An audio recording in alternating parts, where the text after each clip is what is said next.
हमारे हिंदू महाकाव्यों में माता वैष्णो देवी और माता दुर्गा की उत्पत्ति की व्याख्या लगभग एक समान वर्णन है, जिस कारण भक्तों के मन में इन दोनों देवियों के अंतर को जानने की जिज्ञासा होती है।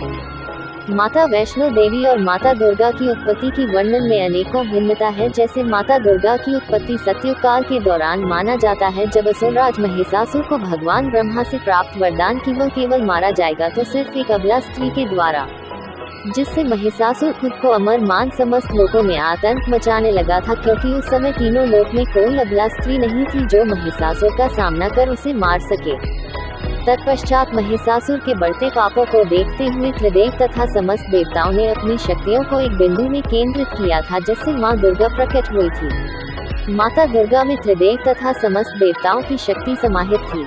यही कारण है कि माता दुर्गा को सर्वशक्तिमान कहा जाता है, तथा यही वजह है कि महाकाव्यों के योद्धा युद्ध से पहले माता को प्रसन्न करने के लिए पूजा अर्चना करते थे। माता दुर्गा की उत्पत्ति केवल असुरों को नष्ट करने के लिए हुई थी। माता वैष्णो देवी की उत्पत्ति कथा। मां वैष्णो देवी का जन्म कथा। बात करें माता वैष्णो देवी की उत्पत्ति, तो माता की उत्पत्ति त्रेतायुग के समय के दौरान माना जाता है, जब एक असुर ने ब्रह्मा जी से जटिल वरदान प्राप्त कर लिया था कि उसे कोई गर्भ से उत्पन्न प्राणी के द्वारा मारा न जाए। तत्पश्चात देवर्षि नारद माता लक्ष्मी तथा भगवान विष्णु के पास जाकर सृष्टि को उस असुर के आतंक से मुक्ति के लिए प्रार्थना करते हैं। तब भगवान विष्णु नारद मुनि को तीनों देवी महादेवी काली, सरस्वती, लक्ष्मी से प्रार्थना करने को कहते हैं। तत्पश्चात नारद मुनि के आह्वान से तीनों देवी प्रकट हुई, जिन्होंने माता वैष्णो देवी की उत्पत्ति की तथा अपनी अपनी शक्तियों मां को प्रदान की। जिसके बाद मां को संसार के पालनहार श्री विष्णु ने अपना अंश प्रदान किया, जिससे ही माता का नाम वैष्णो देवी पड़ा। तत्पश्चात भगवान विष्णु के आज्ञानुसार माता वैष्णो देवी ने समस्त असुरों का संहार किया था। असुरों के संहार के उपरांत माता वैष्णो देवी ने भगवान विष्णु से उनमें विलीन होने की इच्छा जताई, परंतु भगवान विष्णु ने माता को समस्त भूलोक भक्तों के कष्टों को दूर करने के उद्देश्य से माता को दक्षिण रामेश्वरम तट की ओर राजा रत्नाकर पुत्री के रूप में जन्म लेने को कहा। तत्पश्चात माता वैष्णो देवी धर्म की रक्षा और कष्टों में घिरे भक्तों की मनोकामना पूरी करने के लिए पृथ्वी लोक में अवतार लिया, जिनका नाम त्रिकुटा वैष्णवी पड़ा। माता ने 9 वर्ष की आयु में पिता से आदेश पाकर समुद्र तट के किनारे तपस्या करने लगी, जहां माता को पता चला कि भगवान विष्णु पृथ्वी पर राम अवतार ले चुके हैं, तो माता ने प्रभु को पति के रूप में पाने के लिए तपस्या में लग गई। तत्पश्चात कुछ समय बाद श्री राम प्रभु जब माता सीता की खोज में भाई लक्ष्मण सेना सहित रामेश्वरम तट पहुँचे, तो उनकी नजर तपस्या कर रहे दिव्य कन्या पर पड़ी। तब माता त्रिकुटा और भगवान श्री राम की पहली भेंट हुई। माता ने भगवान के सामने उन्हें पति के रूप में पाने की इच्छा जताई, जिस पर भगवान ने कहा कि हे देवी, मैंने इस जन्म में पतिव्रता रहने का वचन लिया है। मेरा विवाह सीता के साथ हो चुका है, इसलिए देवी मैं आपसे विवाह नहीं कर सकता। लेकिन भगवान त्रिकुटा की भक्ति से बेहद प्रसन्न होते हैं। माता त्रिकुटा की भक्ति को देख भगवान श्री राम कहते हैं, हे देवी, हम अभी सीता की खोज में लंका की ओर जा रहे हैं और मैं जल्द ही वापस आऊँगा। वापस आते समय मैं आपसे मिलूंगा। अगर आप मुझे पहचान लेंगी तो आपसे अवश्य विवाह कर लूंगा। लेकिन देवी, अपने मुझे नहीं पहचाना तो मैं अपने वचन से मुक्त हो जाऊंगा। तत्पश्चात समय बीत जाने के बाद श्री राम लंका विजय होकर पुष्पक विमान में अयोध्या लौटते समय अपने वचन को निभाने के लिए हनुमान के साथ मुनि की भेष त्रिकुटा के पास पहुँचे और भिक्षा मांगने लगे। त्रिकुटा भगवान की माया में फंस गई, वह भगवान को पहचान न पाए। तब भगवान ने अपने वास्तविक रूप में आ गए। माता त्रिकुटा भगवान को न पहचानने की भूल के कारण बड़ी दुखी होती है।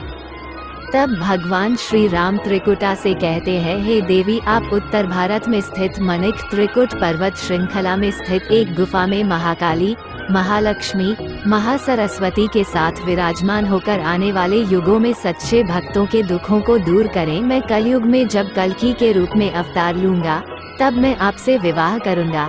तब तक महावीर हनुमान धर्म की रक्षा में आपकी सहायता करेंगे।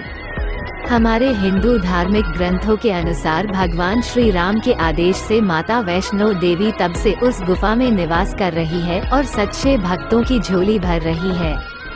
मंदिर की पौराणिक कथा। मंदिर के संबंध में कई तरह की कथाएं प्रचलित हैं। एक बार त्रिकुटा की पहाड़ी पर एक सुंदर कन्या को देखकर भैरवनाथ उससे पकड़ने के लिए दौड़े। तब वह कन्या वायु रूप में बदलकर त्रिकुटा पर्वत की ओर उड़ चली। भैरवनाथ भी उनके पीछे भागे। माना जाता है कि तभी मां की रक्षा के लिए वहां पवन पुत्र हनुमान पहुंच गए। हनुमान जी को प्यास लगने पर माता ने उनके आग्रह पर धनुष से पहाड़ पर बाण चलाकर एक जलधारा निकाली और उस जल में अपने केश धोए। फिर वहीं एक गुफा में प्रवेश कर माता ने 9 माह तक तपस्या की। हनुमान जी ने पहरा दिया। फिर भैरवनाथ वहां आ धमके। उस दौरान एक साधु ने भैरवनाथ से कहा कि तू जैसे एक कन्या समझ रहा है, वह आदिशक्ति जगदम्बा है, इसलिए उस महाशक्ति का पीछा छोड़ दे। भैरवनाथ ने साधु की बात नहीं मानी। तब माता गुफा की दूसरी ओर से मार्ग बनाकर बाहर निकल गयी। ये गुफा आज भी अर्धकुमारी या आदिकुमारी या गर्भजून के नाम से प्रसिद्ध है। अर्धकुमारी के पहले माता की चरण पादुका भी है। ये वह स्थान है जहां माता ने भागते भागते मुड़कर भैरवनाथ को देखा था। अंत में गुफा से बाहर निकलकर कन्या ने देवी का रूप धारण किया और भैरवनाथ वापस जाने का कहकर फिर से गुफा में चली गई, लेकिन भैरवनाथ नहीं माना और गुफा में प्रवेश करने लगा। ये देखकर माता की गुफा कर पहरा दे रहे हनुमान जी ने उसे युद्ध के लिए ललकार और दोनों का युद्ध हुआ। युद्ध का कोई अंत नहीं देखकर माता वैष्णवी ने महाकाली का रूप लेकर भैरवनाथ का वध कर दिया। कहा जाता है कि अपने वध के बाद भैरवनाथ को अपनी भूल का पश्चाताप हुआ और उसने मां से क्षमादान की भीख मांगी। माता वैष्णो देवी जानती थी कि उन पर हमला करने के पीछे भैरव की प्रमुख मंशा मोक्ष प्राप्त करने की थी।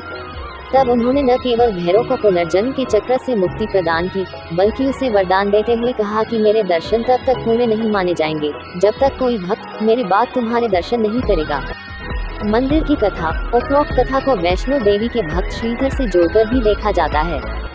700 वर्ष से भी अधिक समय पहले कटरा से कुछ दूरी पर स्थित हंसाली गांव में मां वैष्णवी के परम भक्त श्रीधर रहते थे।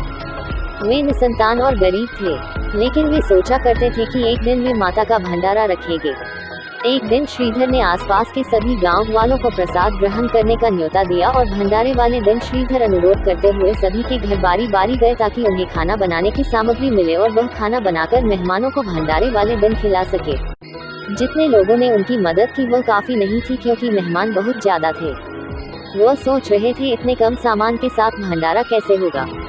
भंडारे के एक दिन पहले श्रीधर एक पल के लिए भी सो नहीं पा रहे थे, ये सोचकर कि वह मेहमानों को भोजन कैसे करा सकेंगे। वह सुबह तक समस्याओं से घिरे हुए थे और बस उसे अब देवी माँ से ही आस थी। वह अपनी झोपड़ी के बाहर पूजा के लिए बैठ गए। दोपहर तक मेहमान आना शुरू हो गए थे। श्रीधर को पूजा करते देख वे जहाँ जगह दिखी वहाँ बैठ गए। सभी लोग श्रीधर की छोटी सी कुटिया में आसानी से बैठ गए। श्रीधर ने अपनी आंखें खोली और सोचा कि इन सभी को भोजन कैसे कराएंगे। तब उसने एक छोटी लड़की को झोपड़ी से बाहर आते हुए देखा जिसका नाम वैष्णवी था। वह भगवान की कृपा से आई थी। वह सभी को स्वादिष्ट भोजन परोस रही थी। भंडारा बहुत अच्छी तरह से संपन्न हो गया था। भंडारे के बाद श्रीधर उस छोटी लड़ी वैष्णवी के बारे में जानने के लिए उत्सुक थे, पर वैष्णवी गायब हो गई और उसके बाद किसी को नहीं दिखी। बहुत दिनों के बाद श्रीधर को उस छोटी लड़की का सपना आया। उसमें स्पष्ट हुआ कि वह मां वैष्णो देवी थी। माता रानी के रूप में आई लड़की ने उसे गुफा के बारे बताया और 4 बेटों के वरदान के साथ उसे आशीर्वाद दिया। श्रीधर एक बार फिर खुश हो गए और मां की गुफा की तलाश में निकल पड़े और कुछ दिनों बाद उन्हें वह गुफा मिल गई। तभी से वहां पर माता के दर्शन के लिए श्रद्धालु जाने लगे।